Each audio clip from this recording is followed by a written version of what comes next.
Social మీడియాలో యూట్యూబ్లో గత 15 రోజులుగా జరిగిన విధ్వంసం మామూలు విధ్వంసం కాదు.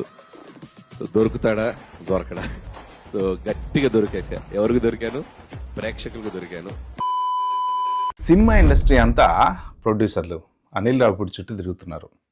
ఒక ప్రొడ్యూసర్లే కాదు, హీరోలు కూడా తిరుగుతున్నారు. ఇండస్ట్రీలో ఒక ట్రెండ్ అనేది ఫాలో అవుతుంటారు. అప్పుడప్పుడు ఎవరైనా ఒక డైరెక్టర్ బాగా సక్సెస్ అయ్యాడు అనుకోండి, ఆయన వెంబడబడుతూ ఉంటారు. ఒక హీరో బాగా సక్సెస్ అయితే ఆయన వెంబడబడుతూ ఉంటారు. మళ్ళీ హీరోయిన్లు అంటారా, జనరల్గా సక్సెస్ పర్ఫెక్ట్గా ఆ సినిమా ఆ హీరోయిన్ వల్ల హిట్ అయింది అనేది జనరల్గా ఏది చూసినా కానీ హీరో హీరో హీరో అంటుంటారు.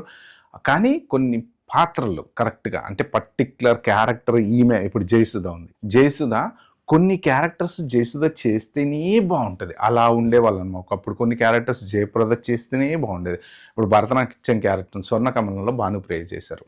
ఆమె ఆ భరతనాట్యం క్యారెక్టర్ అంటే ఆమెకి డ్యాన్స్ వచ్చు, అట్ ద సేమ్ టైం ఆ హావాలు భావాలు ఆ పర్టిక్యులర్ ఆ క్యారెక్టర్కి ఆమెనే సూట్ అవుతుంది. దాంట్లో వేరే వాళ్ళు సూట్ కారు. ఎందుకంటే డ్యాన్స్ వచ్చినా ఆ టైప్ ఆఫ్ యాక్టింగ్ అలా అనమాట. అలా కొంతమందికి కొన్ని సెట్ అవుతుంటాయి. సో అలాంటి వాళ్ళు ఎప్పుడైతే వాళ్ళు దానివల్ల హిట్ అనేది కొడతారో ఇంకా వాళ్ళ వెంబడి ఇండస్ట్రీ పడుతూ ఉంటుంది అనమాట. సో ఇప్పుడు ప్రజెంట్ ఇండస్ట్రీ మొత్తం అనిల్ రావిపూడి వెనకాల పడుతుంది, హీరోలను ప్రొడ్యూసర్లు. సో చాలామంది ఆల్మోస్ట్ ఆల్ అడ్వాన్స్ ఇచ్చి కూర్చున్నారన్నమాట. పెద్ద పెద్ద ప్రొడ్యూసర్లు, ఈ మైత్రి అని ఇంకోటను ఈ పెద్ద ప్రొడ్యూసర్లు వీళ్ళు ఏంటంటే హై బడ్జెట్ సినిమాలు తీస్తూ ఉంటారు. పొరపాటున ఒక్క సినిమా ఫట్ అన్నదంటే మాత్రం ఇక దాని మీద పెట్టిన డబ్బులన్నీ పోయినట్టే, హై బడ్జెట్వి. అంటే ఇక్కడ డిస్ట్రిబ్యూటర్లు నష్టపోతారా, ప్రొడ్యూసర్లు నష్టపోతారా అంటే ఎంతో కొంత వీళ్ళు కూడా ఎక్కడొక్కడ నష్టం అయితే ఖచ్చితంగా ఫేస్ చేస్తారు. ఎందుకంటే ఆ పెట్టిన బడ్జెట్ మొత్తం రావాలన్నమాట. లేదు అంటే ఆ రికవర్ కాలేదు అంటే చాలా లాస్ అనేది వస్తుంది. సో ఇలాంటప్పుడు ఏంటంటే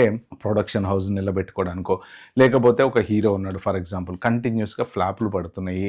సో అలాంటి ఫ్లాపుల టైంలో ఒక మంచి హిట్ కావాలంటే ఒక ఎంటర్టైన్మెంట్ కావాలి, ఒక ఫ్యామిలీ ఎంటర్టైనర్ కావాలి, కరెక్ట్గా నన్ను హ్యాండిల్ చేసేటువంటి డైరెక్టర్ కావాలి. అలాంటప్పుడు ఏంటంటే ఒక మంచి డైరెక్టర్ ఎత్తుకుంటారు అనమాట.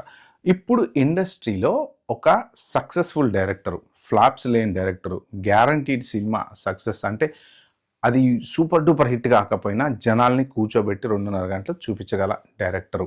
సో అలాంటి డైరెక్టర్ ఎవరయ్యా అంటే అనిల్ రావిపూడి. సో ఇప్పుడు అందరూ ఆయన వెనకాల పడుతున్నారు, ఆయనకు అడ్వాన్సులు ఇస్తున్నారు. సో ఇప్పుడు ప్రజెంట్ అనిల్ రావిపూడి ఏంటంటే వెంకటేష్ కళ్యాణానికి సంబంధించినటువంటి సినిమా చేస్తున్నారు అనమాట. అది అయిపోయిన తర్వాత బాలకృష్ణ తోటి.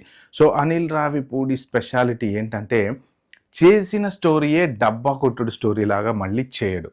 సినిమాకి వేరియేషన్స్ చాలా ఉంటాయి. చూడండి, సరిలేరు నీకెవరు మహేష్ బాబుది, ఆర్మీకి సంబంధించినటువంటి క్యారెక్టర్ వచ్చేసి ఊర్లో ఉన్నటువంటి ప్రాబ్లమ్స్లో ఇరుక్కొని సో ఫ్రెండ్కి హెల్ప్ చేయడం కోసం వచ్చినటువంటి దాంట్లో మళ్ళీ కామెడీతో పాటు కొంత సినిమా ఎమోషన్ బ్యాక్డ్రాప్ ఇదంతా వస్తుంది కదా.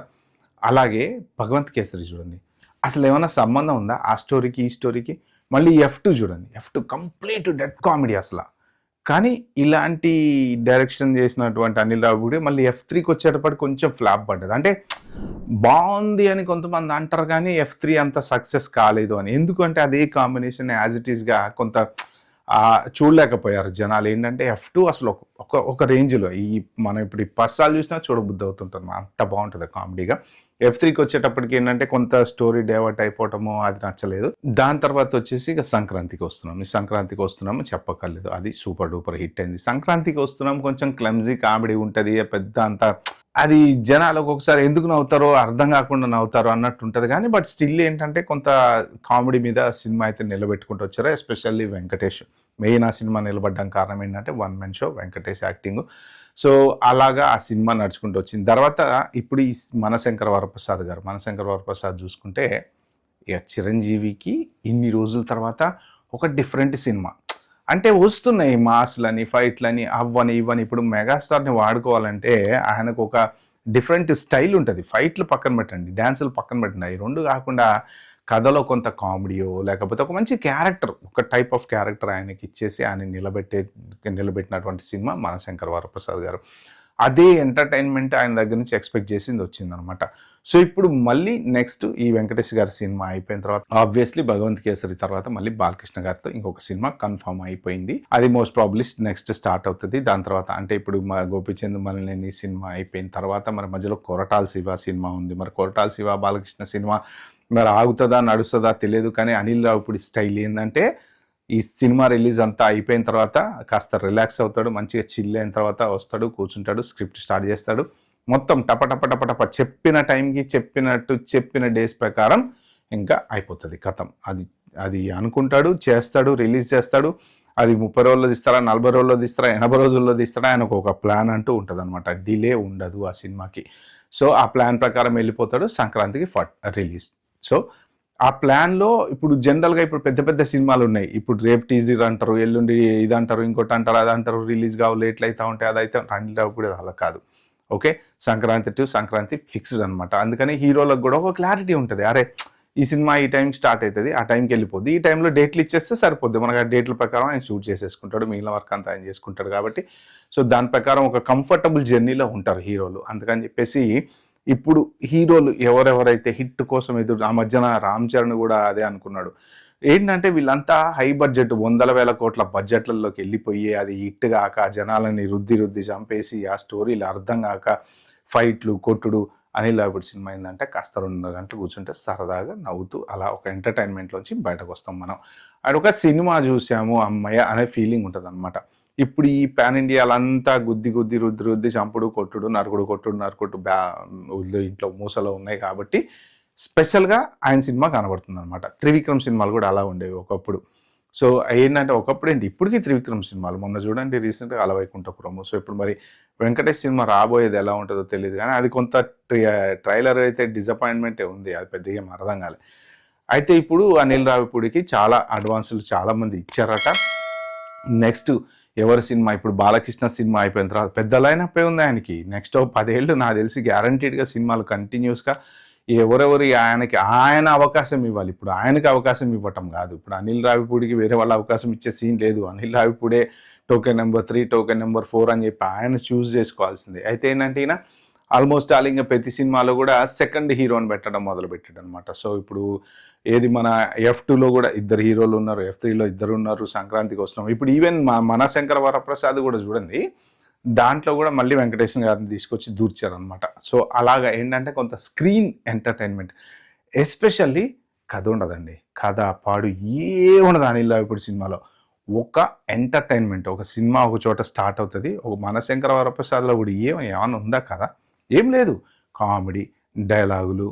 సో ఆ స్క్రీన్ ప్లే అంతే, మెయిన్ స్క్రీన్ ప్లే వెంకటేష్ని తీసుకురావటం. తర్వాత ఇదంతా ఈ స్క్రీన్ ప్లే తోటే సింపుల్గా నడుస్తుంది తప్ప ఒక స్పెషల్గా ఇది ఒక కథ ఇక్కడ స్టార్ట్ అవుద్ది అక్కడ ఎండ్ అవుద్ది అట్లేం ఉండదు.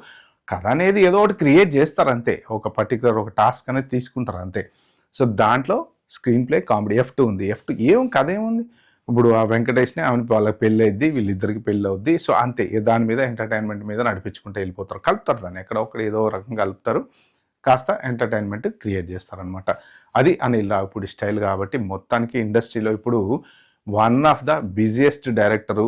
ఓకే, ఎవరన్నా సరే టక్కన ఓ సినిమా హిట్ కొట్టాలంటే ఎవరి దగ్గరికి వెళ్ళాలరా నాయన అంటే అదిగో అనిల్ రావిపూడి అనే టైప్లో ఉన్నటువంటి డైరెక్టర్ అనమాట. సో మంచి మంచి సినిమాలు మనం కోరుకోవాల్సింది ఏంటంటే అనిల్ రావిపూడి నాయన నువ్వు ఈ పాన్ ఇండియా లాగా పోయి 100 కోట్లు 500 కోట్లు 600 కోట్లు 1000 కోట్లు గుద్దుకోటాలు సంపుకోటాలు నరక్కోటాలు సినిమాలలోకి మాత్రం పోకు. ఎందుకంటే నువ్వు ఇలాంటి సినిమాలే ఇండస్ట్రీకి ఇలాంటి సినిమాలే కావాలి. జనాలు ఫెడప్ అయిపోతున్నారు, పెద్ద పెద్ద సినిమాలు చూసాను, చాలామంది అదే అంటున్నారు అనమాట. అరే ఫ్యామిలీ సినిమాలు ఎక్కడ, ఫ్యామిలీ సినిమాలు లేవు మనం చూడడానికి, సినిమాలు కరువు పడిపోతున్నారు జనాలు. ఈ సినిమాలు ఏంటంటే పెద్ద సినిమాలు, పాన్ ఇండియా సినిమాలు చెప్పుకోవటానికి బాగుంటాయి, మన తెలుగు ఇండస్ట్రీ ప్రపంచం అంతా తెలుస్తుంది, చూసిన వన్ డేనే అంతే, ఇక మళ్ళీ నెక్స్ట్ టైం ఇక చూడలేము దాన్ని, ఆ వన్ టైం ఆఫరే అది. ఇప్పుడు ఈ F2 ఉందనుకోండి మళ్ళీ చూడొచ్చు 10 సార్లు. ఇప్పుడు నిన్నే పెళ్ళాడతా సినిమా తీసుకోండి ఫర్ ఎగ్జాంపుల్, ఇప్పటికి దగ్గరనే ఒక 20-30 సార్లు చూసుంటా, మళ్ళీ చూసినా అరే హ్యాపీగా చూడబుద్ధి అవుద్ది. అదొక ఫాస్ట్ ఫార్వర్డ్ కూడా చేయకుండా చూడబుద్ధి అవుద్ది అనమాట కృష్ణవంశీ సినిమాలు. అలా ఉంటే మురారి ఉంది చూడండి, అంటే ఆ ఫీల్ రావాలి. ఈ సినిమాలు పెద్దవి ఏంటంటే ఒకసారి చూసామంటే అయిపోయింది, ఎవరిని నరుకుతాడు ఎవడెవరిని చంపుతాడు మనకు అర్థమైపోతుంది. కాబట్టి మళ్ళీ చూడాలంటే ఒక ఫీలింగ్ రాదు. సో కాబట్టి అనిల్ రావిపూడి గారు ఇలాంటి ట్రెండ్లోనే మీరు వెళ్ళండి. మీరు పొరపాటున కూడా మీరు ఈ ఫ్యామిలీలు దాటి వెళ్ళి 100,000 కోట్లు చంపుకునే నరుకునే సినిమాలు మాత్రం తీయమాకండి. అది మా సిన్సియర్ రిక్వెస్ట్. మీరెవరు ఏమనుకుంటున్నారో అనిల్ రావిపూడి ఇలానే కంటిన్యూ అవ్వాలనుకుంటున్నారంటే కింద కామెంట్లో మెన్షన్ చేయండి. థ్యాంక్ యూ, బాబాయ్, హ్యావ్ గుడ్ డే.